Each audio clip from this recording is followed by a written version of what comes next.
E a galera vai fazendo pergunta, você vai lendo com a gente aí? Eles vão fazendo e vai passando papelzinho. O negócio é chique aqui, meu. Você perguntas cabeludas, pessoal, hoje, hein? Eu já tô vermelho de sol, né? Já é meu vermelho, cara. É aqui no ambiente adequado, mas sem camisa tá uma beleza, viu? Que tá a marca aqui do pescoço e as mangas, ó. Vocês dão pra ver aí, mas tá bonito. Olha o risco da... Isso é o bronzeado de quem trabalha na rua, fazendo campanha. E aí? Bom dia então, pessoal, a todos os seguidores do Ranking. Um grande prazer estar aqui, continuando a nossa rodada de entrevistas com novos candidatos, novos nomes para que os seguidores possam conhecer. Estamos aqui com o Vinícius Poit, fizemos semana passada a entrevista com a Tabata Amaral. Então a gente fala aqui com pessoas de diversos partidos e ideologias. O Vinícius é membro do grupo, ele é um dos políticos incentivados pelo Renova Brasil, é uma entidade muito séria, parceira do Ranking dos Políticos, que promove lideranças novas, lideranças com nome limpo, de diversas ideologias e diversos partidos. No caso, o Vinícius é candidato a deputado federal pelo Partido Novo, a Tabata era candidata pelo PDT, tem gente do PSOL, tem gente do DEM, tem gente do PSD, PSDB, todos os partidos. Então é importante aqui o nosso visitante conversar, conhecer e aí poder fazer um voto mais informado, que é a principal bandeira do ranking, né? O voto consciente. Boa. Vinícius, obrigado por estar aqui. Bom dia, galera que está assistindo a gente, está acompanhando. Eu agradeço a oportunidade. Hoje faltam 20 dias para as eleições. Todo mundo que me conhece sabe que eu conto desde que faltava 500, todo santo dia, para a gente não esquecer que o tempo passa rápido e a gente tem que trabalhar para renovar a política no Brasil. E eu fico feliz, eu já acompanho o ranking faz um bom tempo. Né? Em quase todas as palestras que eu vou hoje o pessoal já está ligado, a gente fala de um político regional nas cidades aqui pelo interior de São Paulo, o pessoal já sabe que posição que ele está no ranking, né? Os deputados federais. E eu sempre falo, né? Antes de pedir voto para as pessoas, eu falo, puxa, pesquisa. Voto consciente, gente. Se não bater com as minhas ideias, mas pesquise em quem você for votar, porque aí você vai poder cobrar depois. Esse é o lema do ranking, 2 minutos para salvar 4 anos. É isso aí. Antes de falar um pouco de Brasília, política, conta um pouco do seu canal, porque você ficou muito notório, né, de criar esse canal de vídeos. Como que foi a ideia de criar todos esses vídeos, esse processo? Beleza. Pessoal, eu tenho uma origem bastante humilde, tanto de pai como de mãe. Meu pai nasceu no sítio, minha mãe é médica, filha de imigrantes italianos, então, e eles trabalharam muito ali, me deram a condição de estudar em escola boa, ter saúde, por aí vai, né? Tudo privado. E isso é raro no Brasil. Então, ao longo da minha vida, a gente teve uma evolução grande na minha família. Eu desenvolvi, eu acho que foi um negócio natural assim, o sentimento, puxa, eu preciso fazer algo, cara. Eu recebi algumas, não sei se é privilégio, o que é, mas algumas oportunidades da vida que me colocaram numa posição de me sentir no dever de devolver. Então, eu tenho um trabalho com pessoas em situação de rua faz tempo em São Paulo. Sempre trabalhei em prol do empreendedorismo, dando mentoria, ajudando outros empreendedores da Endeavor, por exemplo, que é da onde a nossa empresa fez parte. E nisso eu precisava dar escala. Eu falei, cara, achei a veia de dar escala nesse meio de devolver para as pessoas, de ajudar, de comunicar, de conscientizar. E não ter outra forma se não for no digital. E aliado à política, porque eu acho que a política é uma das áreas mais carentes no Brasil e uma das áreas, né, dos assuntos que influencia muito mais gente, né? 200 milhões de pessoas. Comecei a fazer esse canal lá em dezembro de 2016, falando sobre empreendedorismo, né? Contando um pouco dos espaços de coworking que eu trabalho, que eu tenho uma empresa, empreendedorismo social, falando das ONGs e falando de empreendedorismo político, né? Explicando quanto custam os políticos de Brasília, como é que funciona o horário eleitoral. Recentemente até fiz um vídeo falando sobre o ranking. Então sempre conscientizando as pessoas para que elas tenham assunto e municie elas para elas voltarem conscientes. Legal, são vídeos muito bons, muito antes dessa campanha da questão eleitoral, o ranking já vinha publicando os vídeos do Vinícius, então quem quiser conferir pode ver no nosso canal de YouTube, tem vários vídeos dele, tem vários vídeos que o próprio ranking produz, informando sobre o processo eleitoral, eleições, etc. Falando de Brasília um pouco, dia 1, vamos supor que você é eleito, hipoteticamente você foi lá e conseguiu entrar. Quais são os top 3 problemas do Brasil e o que você como legislador poderia fazer para solucioná-los? Boa. Primeiro que já tem que mudar o negócio, não é dia 1, né? O deputado federal ele tem uma mamata que é só em fevereiro. A gente tem que mudar isso. Ou seja, caras que não estão eleitos vão ficar lá mais um mês fazendo o quê, né? Nós vamos ficar pagando o salário de deputado federal. O deputado federal, salvo algum engano aqui, o Renatão está aqui, o nosso. Né, Renatão? É fevereiro, né, que toma posse. Pelo amor de Deus, cara. É um absurdo isso, tinha que ser junto ali. Mas bom, então lá em fevereiro, quando for começar, eu acho que primeiro, né, a gente tem que dar o exemplo cortando na cara. Isso é uma bandeira muito forte do Novo. E aí no dia 8 de outubro, depois das eleições, vencendo as eleições e sendo eleito deputado federal pelo Estado de São Paulo, eu já vou começar dando exemplo, colocando o processo seletivo, indicando quais são as vagas do gabinete, contratando por competência, para começar um gabinete novo de verdade, com menos da metade, né, da verba que eu poderia gastar, com menos assessores, sem usar carro oficial, sem usar motorista. Eu acho que isso não... Você pretende abrir mão desse privilégio? Vou abrir mão de carro, vou abrir mão de motorista e vou gastar metade da verba que qualquer deputado poderia gastar, ou até menos, e ter metade do número de assessores. Isso não é um projeto de lei ainda, mas é uma atitude que vai fazer muita diferença para todos os brasileiros. E eu acho que isso, se a gente pressionar, pode ter o povo querendo que os outros façam também, e por que não revirar um projeto para reduzir o Congresso, para realmente reduzir todo mundo e não ter 25 assessores, ter 15, por exemplo. Reduzir a quantidade de deputados ou a quantidade de assessores? Os dois. Eu acho que primeiro é mais fácil a gente reduzir a quantidade de assessores, né, os gastos que tem no gabinete. Reduzir a quantidade de deputados vai ser um negócio um pouco mais difícil, que vai envolver Constituição Federal e por aí vai, mas eu sou a favor e esse é o caminho que a gente vai seguir. Você reduziria para quantos? Quanto seria o número ideal de deputados no Brasil, na sua opinião? Eu não tenho esse número, mas, cara, primeiro, a gente tem que reduzir, mas não só reduzir, como, para mim, melhorar a proporção dos deputados, né? Quando um deputado do Estado de São Paulo, vou falar números arredondados, representa 500 mil pessoas, um deputado sem nenhum demérito no Estado de Roraima representa 50 mil pessoas. Então, poxa, a gente não tem uma representação do povo brasileiro adequada. Então, eu não tenho o número de quanto é que a gente tem que reduzir. Mas que tem que reduzir a lei? Tem. Quando o Congresso Nacional gasta 29 milhões de gastos por dia, cara, é um absurdo. Essa é uma das principais bandeiras. Vale a pena só um detalhe, pessoal, acho que muitos não conhecem, isso vem de uma regra constitucional, um limite, em que nenhum estado pode ter menos do que 8 deputados. Então, no caso, mesmo estados muito pequenos, né, super bacana, essas regiões e tal, nada contra, mas são estados que pela população deveria ter 1 ou 2 deputados, e pela Constituição é 8. E também tem um máximo, que é 70. Que é o que São Paulo tem. Que é São Paulo. Então, o fato é que um eleitor em São Paulo, ele vale 10 vezes ou 11 vezes menos do que um eleitor em pequenos estados. Isso é injusto. Eu acho que esse é o ponto. Então, vamos lá. Esse é o número 1, né? Como você falou em 3. Número 2, uma reforma política muito séria, cara. Não é essa reforma política que foi para inglês ver, que diminuiu o tempo de campanha, aumentou o custo público com gastos eleitorais. Isso daí foi para não deixar a gente que é da renovação entrar. Então, uma reforma política séria, com fim do foro privilegiado. Não vou nem fazer isso aqui, que é politicamente incorreto. Olha a campanha aqui direta. Tá bom, tá entendendo.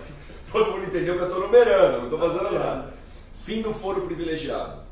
Fim da indicação política para o STF e para cargos de empresas. Recall para parlamentares, como tem nos Estados Unidos. Você votou num cara. Vamos falar assim, você vai lá e compra uma geladeira. A geladeira vem com defeito. Você troca ela. Você vota num deputado que te prometeu uma coisa e ele não entregou, você tem que ter o direito de trocar. Então, se o Vinícius for eleito e usar carro oficial, usar motorista, pode nele. Então. Recall em mim, pode dar recall. Voto distrital. Eu acho que tem que ter voto distrital para diminuir o custo de campanha e melhorar a representatividade. Distrital puro ou misto? Isso é uma discussão dentro do Novo. Cara, eu confesso que não sou um defensor dos extremos. Então, sair do jeito que está hoje e ir para o puro, eu acho que a gente vai deixar de atender alguns interesses de pessoas que, por exemplo, puxa, eu não tenho aquele deputado no meu distrito, né? Como é que funcionaria o misto, por exemplo? Eu vou ter o deputado. Eu estou meio pro misto, só que tem gente que defende o puro. No Novo isso é uma divisão, uma discussão, mas que a gente defende o voto distrital, pessoal, isso é mais misto para um momento de transição. Você não iria para a lista fechada? Não, o misto com lista do partido, mas a lista é aberta, né? Mostrando para todo mundo. O partido uma coisa antes para ranquear os seus candidatos e mostra quem que vai estar na lista do partido. Então no voto misto você vai dar 2 votos. Um voto distrital, para o cara do seu distrito, que vai ter praticamente um candidato por partido. Né? Você vai pensar, vai ter o Zé, o João, o Pedro, e escolher um dos 3. E um segundo voto que vai ser para uma lista partidária. Mas isso é uma discussão, gente. Tem gente que defende um, defende o outro, mas que tem que ser distrital, tem que ser. Isso é a reforma política. E para concluir, das 3 coisas, é o empreendedorismo, cara. A gente tem que diminuir o imposto, tem que simplificar a carga tributária, tem que facilitar a abertura de empresa, tem que facilitar o investimento em empresas de investidor anjo. Tem uma lei de investidor anjo que está mais ou menos passando, tem que fazer isso ser mais fácil para a gente incentivar a inovação. E cara, por que não pegar a tecnologia do blockchain e utilizar para diminuir muito a necessidade de cartório, de reconhecimento de firma, de tanta burocracia? Ia ser muito mais rápido e mais fácil abrir negócios no Brasil e gerar emprego. Aí os 13 milhões de desempregados arrumam emprego, arrumam renda, começam a consumir, saem da miséria e o Brasil anda. Então o meu papel, minha maior bandeira é melhorar o ambiente de negócio no Brasil para gerar emprego. Aproveitando aqui a pergunta da Mariane Ferreira Espinhosa aqui, primeira pergunta, o Partido Novo é só para ricos? Cadê? Mariane Ferreira. Ah tá, essa segunda aqui. Essa não, de maneira alguma, Mari. Se você pesquisar nas eleições passadas, inclusive na vereança, né, tinham pessoas abastadas, vamos dizer assim, lá que estavam concorrendo como vereador, como os dois com menor IR estavam no Novo também. Como a nossa vereadora Janaína Lima, aqui em São Paulo, poxa, nasceu no Capão Redondo, estudou escola pública, se formou advogada, não é rica, está longe disso, e está lá, e a nossa vereadora está representando. Então o Partido Novo não é só para ricos, tá? Inclusive, o Partido Novo está na elite, o Partido Novo está nos bairros de elite, nada disso. A gente anda no Capão Redondo, anda no Jardinândia, anda no Campo Limpo, na periferia do Guarujá, que eu estava há pouco tempo, as pessoas anseiam por mais liberdade. E elas, às vezes eu vou te falar, não conhece o Novo, mas conhece o João Amoedo. Tá? Você fala assim, conhece o Novo? Não. E o João Amoedo? Já ouvi falar. Às vezes até o João Amoeda. Eu falei, cara, não tem problema, sabendo que é o 30, tá tudo bem. Mas então as pessoas anseiam por mais liberdade, por vontade de empreender. E isso, cara, não tem nada a ver com classe social, com raça, com gênero, qualquer coisa. Então o Partido Novo é para todo mundo. Aproveitando que a Mariane pergunta da educação, quais são suas propostas para a educação, para as escolas públicas, especialmente ensino fundamental e médio? Vamos, já que estamos falando da área social, emendar com a Kelma Fernandes, que pergunta da saúde. Qual a sua proposta para a saúde no interior de São Paulo? Ela é de Cosmópolis. Boa. Mas a pergunta vai ser mais ampla, tá bom, Kelma? Não vamos falar só de Cosmópolis, não sei se já foi para Cosmópolis, mas vamos falar do Brasil como um todo. Pode deixar. Saúde e educação. Então, primeiro para Mariane Ferreira aí, ótimas perguntas. Educação no Brasil, eu escrevi um artigo, está lá no site da Fundação Novo, depois dá uma olhada e vou soltar um vídeo essa semana sobre educação. É igual você construir um prédio começando pelo teto, né? Não tem base, não investe na base. Educação no Brasil, a gente gasta 4 vezes mais com o ensino superior em comparação com o ensino médio e o ensino fundamental. Quando a média dos países da OCDE é 1,5 vezes. A gente tem que investir na base, porque pode se perguntar, quem é que estuda, eu falo nas universidades públicas de elite, né? USP, Unesp e Unicamp, quem é que estuda lá? Salvo algumas exceções, é uma minoria privilegiada que estudou em escola particular e fez cursinho do bom, senão não entra. E aí a população está com um ensino básico, um ensino médio fundamental muito ruim. A gente tem que investir ali para todo mundo sair da mesma base e todo mundo ter o mesmo direito, a mesma oportunidade, a igualdade de oportunidade. Investir é o quê? Jogar mais dinheiro na escola? O que é investir na prática? Investir não só dinheiro, porque para mim também não é que falta dinheiro, falta gestão, falta acabar com a indicação política do superintendente de ensino, de diretor de escola, reformar o currículo, colocar, por exemplo, empreendedorismo, avaliar melhor os professores, ter meritocracia para premiar aqueles que são bons e os que são ruins não devem ser premiados. Então, eu acho que investir é muito mais na gestão, em colocar indicadores, em cuidar, investir tempo e prioridade mais nisso. Em universidade pública, Mariane, eu acredito até que quem pode pagar deveria pagar. Né? Não estou falando que é para todo mundo. Quem pode pagar, paga. Eu tenho uma irmã que fez USP em Ribeirão, cara. Ela poderia ter pagado a faculdade, por que não pagou? Eu defendo isso. Agora, quem não pode, comprova que não pode, não paga. Então essa você implantaria a cobrança de mensalidade de universidade pública, baseada em critérios de renda. Em critérios de renda. Pode pagar, tem que pagar a universidade pública. Já que estamos falando disso, não escola, depois a gente vai para a saúde, então, mas para não sair desse tema, cotas raciais e cotas sociais em universidades. Eu acredito que cotas são paliativas, a gente tem que atacar a causa. Né? Cotas, elas estão funcionando no Brasil não vou falar que é o lulopetismo, tá? Mas os governos anteriores colocaram cotas como se isso fosse a resolução do problema. Eu entendo que por todo o histórico no Brasil, eu entendo os motivos de existirem a cota, mas a gente não pode ficar com isso para sempre, gente. A gente tem que caminhar para um mundo, ou caminhar para uma direção onde as cotas não sejam necessárias. E como é que vai fazer isso? Botando mais cota? Não. Investindo na educação básica de qualidade, dando igualdade de oportunidade para todos. Eu sei que isso parece ser um negócio utópico, mas é atacando a causa do problema, não só a consequência. Essa é a minha opinião sobre educação e cotas. Saúde. Indo para a saúde, eu rodo bastante as cidades, foram 160 cidades que eu rodei nos últimos 1 ano e 9 meses, e principalmente cidade pequena, né? Eu tenho familiares em Rinópolis, em Oswaldo Cruz, que é entre Maria e Prudente, cidades de 10 mil habitantes, né?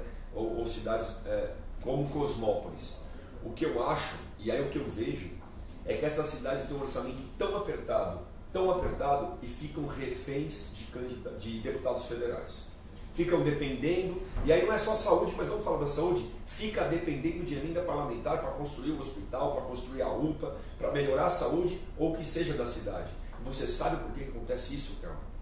Porque o tanto de imposto que é pago, que é recolhido pelas empresas e pelos cidadãos de Cosmópolis, ou qualquer outra cidade do estado de São Paulo, menos de 20% fica na cidade, o resto vai para Brasília.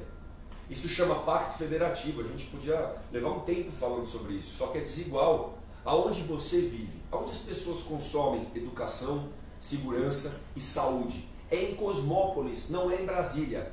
Então esse imposto tinha que ficar aqui, para ser gerido aqui na cidade, para não ter que depender de deputado sem vergonha que fica usando emenda parlamentar para garantir apoio de prefeito e de vereador. Aliás, eu ouso a dizer que eu quero ver algum deputado falar que eu vou lutar para acabar com as emendas parlamentares. Emenda parlamentar não é função do deputado ficar trazendo dinheiro que é do povo. Primeiro, vamos reformar o pacto federativo, para esse dinheiro nem sair da cidade. E o deputado vai ter que fiscalizar o executivo, vai ter que legislar. Não ficar de um leve trás, um despachante do governo trazendo emenda. É isso que a gente precisa. E se tiver mais dinheiro, ai Vinícius, mas vai ficar mais dinheiro na mão do prefeito e dos vereadores corruptos aqui. Não estou falando, tá? Não conheço o prefeito de Cosmópolis, mas vamos supor que seja. Aqui em Cosmópolis, danou o cara. Bom, você quer, é mais fácil você fiscalizar esses caras aí ou lá em Brasília? Aí você vai na porta da casa dele e fiscaliza ele. É importante mencionar que um dado interessante, o funcionário público médio do âmbito federal ganha 80% a mais do que a mesma função na iniciativa privada. Já no âmbito estadual é mais ou menos 30% a mais, e nas cidades, ou seja, nos municípios, os salários são praticamente iguais. O salário pago nas prefeituras é similar ao da iniciativa privada, ou seja, é muito mais barato, né, fazer A gente tem que resolver no municipal. A gente tem que resolver, tem um negócio, gostaria muito que você pesquisasse, que é o princípio da subsidiariedade. É que determina que os problemas sejam resolvidos no indivíduo. A gente tem que resolver tudo que dá aqui, ó. Se não deu, resolve na associação de bairro. Não deu na associação de bairro, sobe para o município. Só o que falta no município vai para o estado. E só o limite mesmo para a União. Tem que resolver aqui na cidade. Na parte de segurança pública, a gente vê que o Brasil tem um nível de assassinatos aí maior do que a maior parte dos países em guerra. Em um ano no Brasil se mata mais do que o triplo de americanos que morreram em toda a guerra do Vietnã. Sim. O que você pensa sobre isso? Você acha que tem que mexer alguma coisa no Código Penal? A gente tem que reformar o Código Penal e a Lei de Execução Penal. Eu fiz um vídeo, eu sempre falo que eu fiz um vídeo, porque eu trabalho muito com isso. Vídeo é o que eu mais... Você não fez vídeo? Ó, fazer vídeo e andar por esse estado gastando sola de sapato é o que eu mais faço, gente. Mas eu fiz um vídeo e eu vou publicar ele. É amanhã ou quarta, tá? Terça ou quarta, tem que chegar na programação sobre segurança pública, né? Comentando esse atentado terrorista, ou tentativa de homicídio, chama do jeito que você quiser, contra o candidato à presidência Jair Bolsonaro. E falando o que vai acontecer com esse cara, né? O seu Adélio, né? Como é que é o nome do cara lá? É o cara que tentou... O cara do PSOL. O cara o pessoal do PT que tentou matar o Bolsonaro. Esse cara vai ser enquadrado na Lei de Segurança Nacional, que é uma lei mais severa. Mas eu faço um exercício muito duro, gente, para você imaginar se isso fosse com você ou com alguém da sua família. E mostro lá, o cara poderia pegar uma pena mínima, né, por tentativa de homicídio de 12 anos. Dependendo se ele for réu primário, tudo, ele pode reduzir para 1/3 da pena, que são 4 anos. E cumprir só 1 ano encarcerado e depois nos regimes semiabertos. Se não tiver vaga, ele vai tudo para o semiaberto. E se não tiver vaga no semiaberto, o STF pode deixar esse cara ficar sem nenhum dia na cadeia. Não está certo como que é tanto o Código Penal quanto a Lei de Execução Penal no Brasil. O que quer dizer isso? O crime compensa. É isso que o ladrão entende. O crime compensa. De cada 20, um homicida, gente, um cara que mata pessoas, ele tem que matar 20 para ser preso uma vez. Depois de 20 ele é preso. É a taxa de resolução de homicídios no Brasil, 5%. Não dá. Uma chance baixa de ser pego. É uma chance baixa de ser pego. Ou seja, a gente tem que reduzir o retorno dos caras. O crime não pode compensar mais no Brasil. Para isso reformar o Código Penal, reformar a Lei de Execução Penal, 16 anos, né? Reduzir a maioridade penal para 16 anos. A gente tem que estudar métodos de PPPs, parceria público-privadas para presídios, por exemplo. Acabar com esse negócio do cara é preso, bolsa preso para a família. O cara tem que trabalhar, o cara pode contribuir para pagar essa estadia lá. E outras formas de melhorar a segurança e reduzir. A questão é a seguinte, gente, basicamente é reduzir essa relação risco-retorno. O risco tem que ser muito grande, porque aí o cara não vai assaltar, não vai tentar matar, porque ele sabe que ele vai se dar mal. Perfeito. Você pegou esse gancho aí do atentado ao candidato Jair Bolsonaro, então não dá para deixar de perguntar dessa emoção, dessa reta final das eleições presidenciais, né, uma das eleições que estão mais em aberto da história do Brasil. O público do Jair tem batido muito na tecla, né, dos partidos de centro-direita se unirem em torno do Jair, em busca de uma eventual vitória no primeiro turno. Enquanto na esquerda você vê o pessoal na consolidação por um voto útil, aí, ou se centralizando no Ciro ou no próprio Haddad. Né? Como é que o Novo se posiciona nisso? O que você pensa pessoalmente sobre essa questão? Né? O João parece que saiu agora a última pesquisa em 3 a 4%, né? Suficiente para fazer bonito numa primeira aparição pública, mas insuficiente para ir para o segundo turno. Então você acha que estão tendo muita pressão pelo voto útil? O que está... É que assim, o que a gente mais escuta é a história do voto útil. Novamente, fiz um vídeo falando sobre o voto útil, né? Justamente porque, cara, meu time é o Novo, né? Não dá para... O meu entusiasmo e meu apoio na candidatura do João é muito forte. Eu acho até, e aí eu falo no voto útil, primeiro, né? Gente, vamos lutar por mais liberdade, por candidatos que defendem a liberdade nessas eleições. Eu acho que não tem mais espaço para a esquerda no Brasil, pelo amor de Deus. E se ela for para o segundo turno, ela vai perder. E eu até falo no meu vídeo, dos candidatos que estão lutando olha, eu acho que um candidato liberal de fato e tal, aqui a gente está falando do João. Mas vamos colocar dos candidatos, e o Alckmin nem pensar, tá? Isso aqui a gente está falando do PSDB e eu fiz um outro vídeo explicando o tudo à esquerda, porque que o PSDB não tem nada de livre mercado e nada de modelo de privatização aqui no Brasil. Assistam o vídeo. Você não considera o PSDB um partido liberal? Não considero, de forma alguma. O PSDB é um partido liberal. E a hora que você bota os 3 candidatos que têm chance, né? Que eu falo assim, de Jair Bolsonaro, Geraldo Alckmin e João Amoedo, antes até do atentado, o João era o único que estava crescendo, né? E o Geraldo estagnado. Agora, o Jair Bolsonaro cresceu um pouco, até porque do que aconteceu. Então eu falo, gente, imagina se a gente tivesse 2 candidatos liberais, 2 candidatos que defendem mais liberdade no segundo turno. Eu estou falando do Jair e do João, entendeu? Então, o meu voto, gente, é no João. Eu vou apoiar a candidatura do cara. Eu acho que tem que acabar com essa baboseira de voto útil, de quem é melhor para vencer a esquerda, quem não sei o que, cara. Turno eu acho que eu vou. Segundo turno é outra história. Então eu defendo o voto no João. Agora, preocupa o que está acontecendo com a esquerda, né? Preocupa essa mentira que o PT conta, que tem gente que tem adesivo do Lula. Eu andei em algumas cidades e nego fala, eu vou votar no Lula, o cara está preso, ele não pode ser candidato, ele não é candidato. Aí eles fazem um banner que é o Haddad e o Lula e tira a Manuela Dávila, né? Aí eu queria perguntar para ela, né? O que ela achou disso? Ou seja, gente, voto útil é o voto em quem você acredita. Aí a gente fica nessa discussão de executivo, de presidente, e esquece de falar dos parlamentares, que para mim é o mais importante. Um congresso forte é o congresso que te representa, é o congresso que vota as leis que representa o povo, é o congresso que impeacha, né, que faz o impeachment no presidente da República, vigia o presidente, é o congresso que fiscaliza, é o congresso que veta.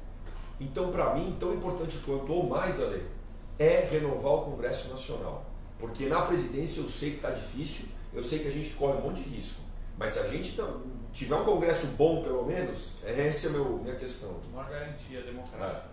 Vamos finalizar aqui com mais o último tema aqui, juntando privatizações, e do Antônio Rodrigues sobre reforma tributária. O que você pensa sobre os tributos no Brasil? Quais seriam as principais vertentes de uma possível reforma tributária? E como você pensa a questão das privatizações? Tá, reforma tributária. As duas são do Antônio ou não? Não. Depois a gente vai para a privatizações está anônima a pergunta aqui, mas tá bom. É do próprio Dias. O Renato Dias tem feito uma pergunta aí no meio da fila. Reforma tributária, Antônio. Primeiro, cara, a questão no Brasil não é que a gente tem uma carga tributária, não é que a gente tem só uma carga tributária elevada, é muito complexa, é muito imposto diferente. Tem um amigo que estava me lembrando de um exemplo, Ale, sabe a TAM, Linhas Aéreas, e a LAN, né, do Chile.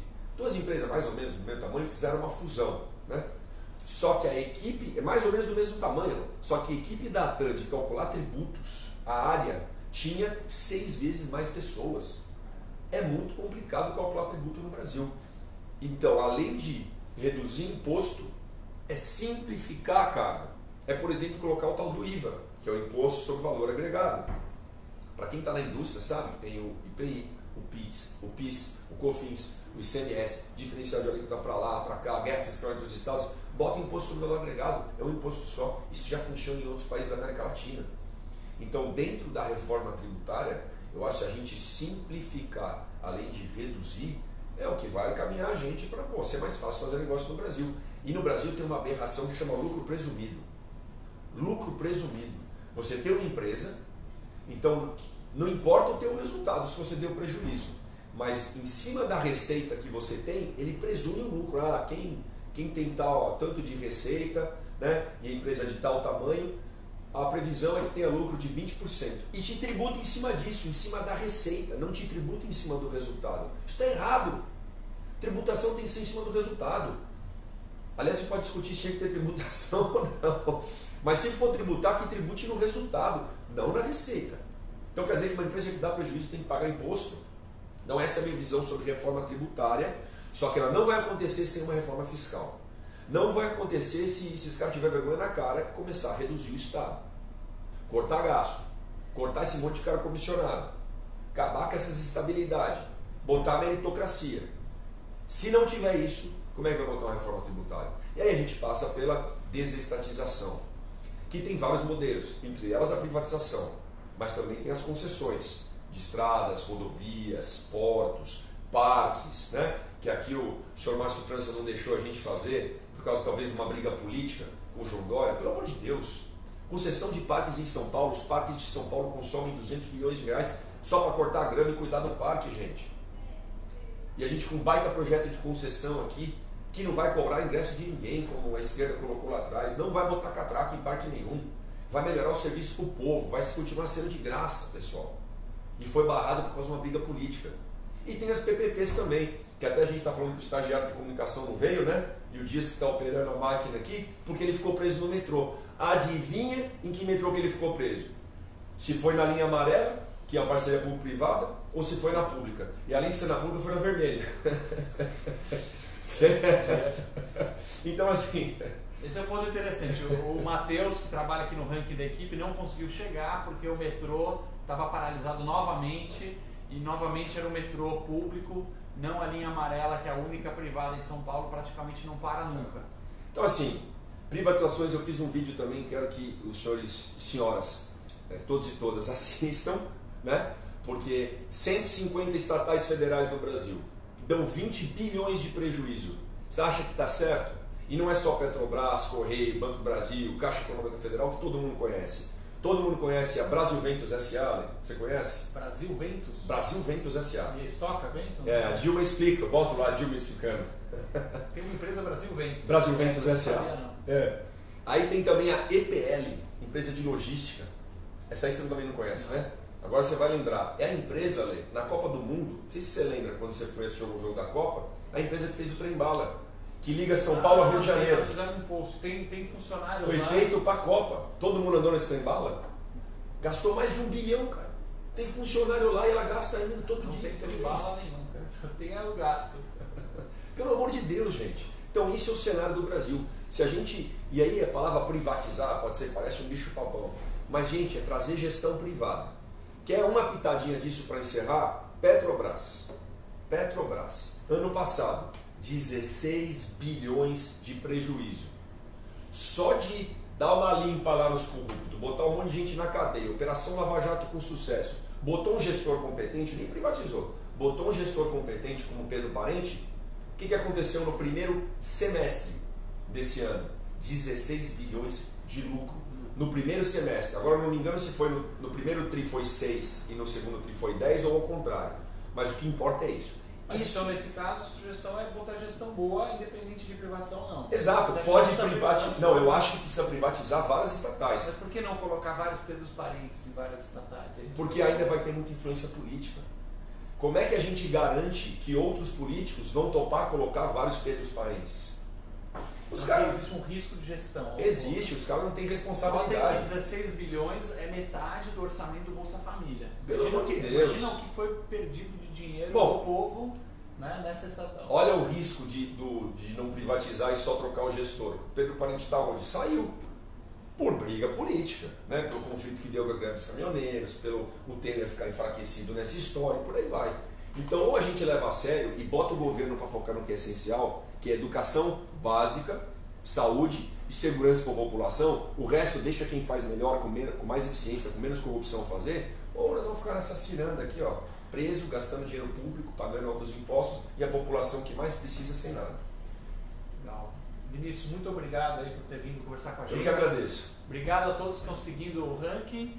Acompanhe a gente nas redes sociais, o Ranking dos Políticos no Face, nosso canal no YouTube. E recentemente, semana passada, lançamos a nova cara do site, onde você pode ver o mapa do Brasil, clicar no estado e já ver rapidamente os melhor pontuados, os pior pontuados de cada estado. Então ajuda a gente a divulgar isso, para a gente não reeleger aquela camada de políticos que estão enrolados, né, com corrupção, com escândalos, com mau uso do dinheiro público. E também o nosso aplicativo, semana passada também foi para o ar, para Android. Baixe no celular, divulga para todo mundo e vamos fazer com que nessa eleição a gente consiga em 2 minutos virar o Brasil para melhor. É isso aí. Obrigado. Obrigado, Ale. Obrigado, galera. E só aquela frase que eu sempre falo e as pessoas escutam quando estou em palestras, do Kennedy, ex-presidente americano: pare de se perguntar o que o país de vocês pode fazer por vocês e comece a se perguntar o que cada um de vocês pode fazer pelo Brasil. E esse ano é por um Brasil novo de verdade. Viva o novo, viva São Paulo, viva o Brasil. Valeu.